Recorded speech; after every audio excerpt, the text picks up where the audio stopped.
Do verso 10 até o verso 11, ele usa aqui, ele já muda aqui a linguagem, mas ele está dizendo a mesma coisa.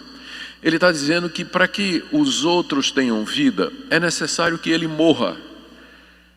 Pastor, se você quer que sua igreja viva, você tem que morrer. A verdade é essa, é que ele está dizendo aqui. Quando fala morrer, é tirar você do meio. Porque às vezes o maior obstáculo entre Deus e a igreja é o pastor. Deus quer chegar na igreja, mas o pastor está no meio. Então, o pastor tem que morrer para que o poder de Deus chegue até o rebanho. Verso 10: levando sempre no corpo o morrer de Jesus, para que também sua vida se manifeste em nosso corpo. Porque nós que vivemos somos sempre entregues à morte por causa de Jesus, para que também a vida de Jesus se manifeste em nossa carne mortal. De modo que em nós opera a morte, mas em vós a vida. Eu sei que muitos, nós, no ministério que nós temos, nós queremos abençoar as pessoas, e às vezes nós pensamos que o que vai abençoar as pessoas são as nossas habilidades. A minha maneira divertida de contar as coisas, a minha capacidade intelectual, a minha inteligência brilhante, ou a minha habilidade de usar de compaixão e de cuidado com as pessoas. Na verdade, estas coisas que são dadas por Deus, elas são meros instrumentos. O que vai de fato alimentar a igreja é a vida de Jesus, o Cristo ressurreto, o Cristo da ressurreição, a vida da ressurreição é o que nós precisamos, experimentar o poder que vem da ressurreição. Para que esse poder de Cristo se manifeste no meio da igreja, é preciso que os líderes morram, ou seja, que eles não impeçam isso, que a vida da igreja não seja baseada na personalidade, na inteligência, na capacidade e na erudição dos seus líderes, mas na ressurreição de Cristo e no poder que vem da ressurreição. Por isso Deus submete os pastores fiéis a um processo de morte. E Ele usa os sofrimentos dessa vida exatamente para isso, para que o pastor reconheça, o líder reconheça, você que serve a Deus em alguma área, você reconheça, que não é você, não é por sua causa, mas é o poder da ressurreição através de você. Então, para isso, você tem que ser submetido diariamente à morte. Nós que vivemos, verso 11, somos sempre entregues à morte por causa de Jesus.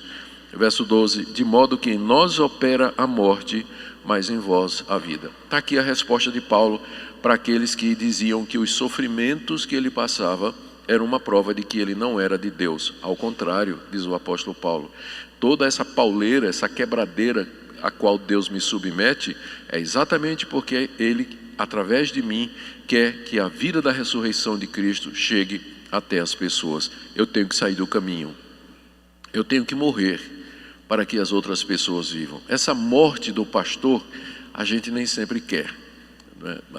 É difícil para nós, mas é exatamente por isso que vem a adversidade. Deus não costuma dar muito tempo de paz e tranquilidade aos líderes.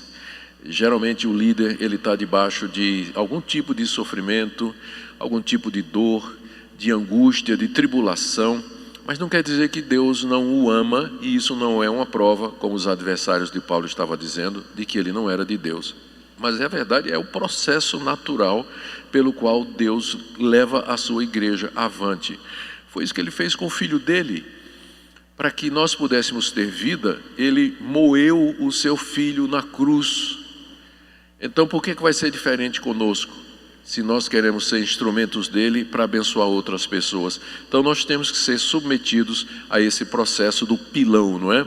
Deus nos coloca no pilão e vai fazendo isso, quebrando, para que a gente possa ser aquele cafezinho depois maravilhoso na vida da igreja. Muito bem, o terceiro ponto do apóstolo Paulo, está aí do verso 13 até o verso 15, ele está explicando o porquê dos sofrimentos. Ele já falou, usou a analogia do tesouro no vaso de barro. Depois ele fala da morte, a necessidade da morte do líder para a vida do rebanho. E agora ele diz que ele persevera porque ele crê na ressurreição, do verso 13 até o verso 15. Tendo, porém, o mesmo espírito da fé, como está escrito: eu criei, por isso é que falei. Também nós cremos, por isso também falamos, sabendo que aquele que ressuscitou o Senhor Jesus também nos ressuscitará com Jesus e nos apresentará convosco. Porque todas as coisas existem por amor de vós, para que a graça, multiplicando-se, torne abundantes as ações de graças por meio de muitos, para a glória de Deus. Essa passagem aqui está baseada no Salmo 116, verso 10, onde Davi fala que ele creu em Deus, por isso que ele não parou de louvar a Deus no meio das suas próprias tribulações. Eu criei, por isso é que eu falei.